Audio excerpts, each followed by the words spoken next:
L'OSQ se donne de l'air grâce à une belle victoire sur sa pelouse. Les mathématiques mettaient pourtant beaucoup de pression sur les épaules des Olympiens qui étaient dans l'obligation de rapporter les points de la victoire. Mais cette pression potentiellement négative, les Saint-Quentinois en rouge l'envoient valser en marquant dès la 5e minute de jeu. Sur un coup franc de 35 mètres pour une faute sur Ali Lebrasi, Karowski profite d'une position très haute du mur pour tromper le gardien tourquenois. Une délivrance très rapide grâce à un joli coup de patte, c'était tout ce qu'il manquait à l'OSQ pour se rassurer. Et pourtant l'effectif saint-quentinois est marqué par les absences en cette fin de saison. Nabil Ouarguini, indispensable en fin de match, est toujours touché. Verkleyen au milieu de terrain n'est pas là non plus pour distiller ses excellents ballons. Romuald Gremio et Sissoko sont eux aussi à l'infirmerie.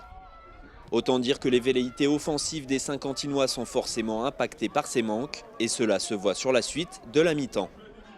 Pourtant intouchables en ce début de rencontre, les Olympiens reculent de plus en plus et quelques erreurs de pied devant la zone de vérité font planer le doute quant à la victoire et tiennent en haleine des spectateurs venus en nombre.